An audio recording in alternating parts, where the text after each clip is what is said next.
Everybody, Hell Pockets here with some surprises. Dragon Ball Fighterz, I believe this is close to the final build, if not the final build. And we have Tenshinhan, Yamcha, and Gotenks here to show you. I'm going to try my best to show you the basic thesis behind playing these characters. And we're going to start out with Tenshinhan, who is pretty standard as far as Dragon Ball Fighterz characters go. You know, he has like a 1-2-3 string into wall bounce into, you know, the standard 1-2-3. A lot of characters like this exist in the game, but there are some variances. Some things get a little different for Tenshinhan in terms of his specials. He has a quarter circle forward punch move that can be followed up several times.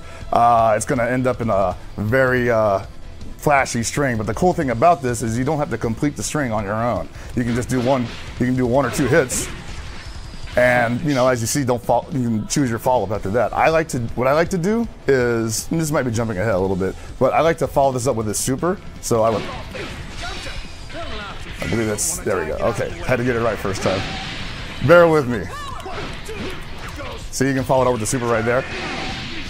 A little more damage, a little more flashier, makes your opponent a little more scared of you, but we're getting ahead of ourselves. Another move that he has is his Chaozu command grabs. Now these are actually going to be your, I guess, gimmicky moves or something. I'm not sure how you would call it. So that's actually a cool move from Chaozu where he holds your opponent in stasis. That's a quarter circle back and A. And it allows you to follow up and catch your opponent while they're on, well, they can block it, but it allows you to catch them while they're sleeping, you know, because it can pretty much hit from anywhere on the screen. Of course, you want to be in range when that happens, because otherwise you might miss the chance to combo off of that. Another thing to make a note, that the move I showed you earlier, the volleyball special, the EX version of that is actually a grab,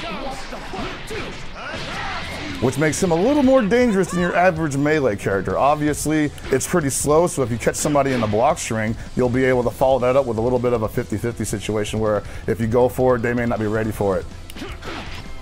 All right, another thing that a lot of people remember from the earlier videos of Tenshinhan is his level 3 Kikoho special. It's still in, and it still does a lot of damage. Let me just get him in real quick. There we go. And now remember, holding on the buttons will get more blasts. Look at that damage melt. Where's your health bar going? I love the English voices, because this is amazing. That's actually really strong, because if an opponent pulls in a tag, they're going to eat a lot of damage on that. You saw how much damage the point character took on that. So anybody that gets pulled into that situation, just say goodbye. Heaven forbid the opponent pulls in 2 characters at once. That might actually KO the entire team in 1 move. So Tenshinhan, definitely a very strong character to catch opponents who are being a little too aggressive, maybe a little too careless with their tag ins, and you can catch them like real nice with that, you know? Just make them hate life.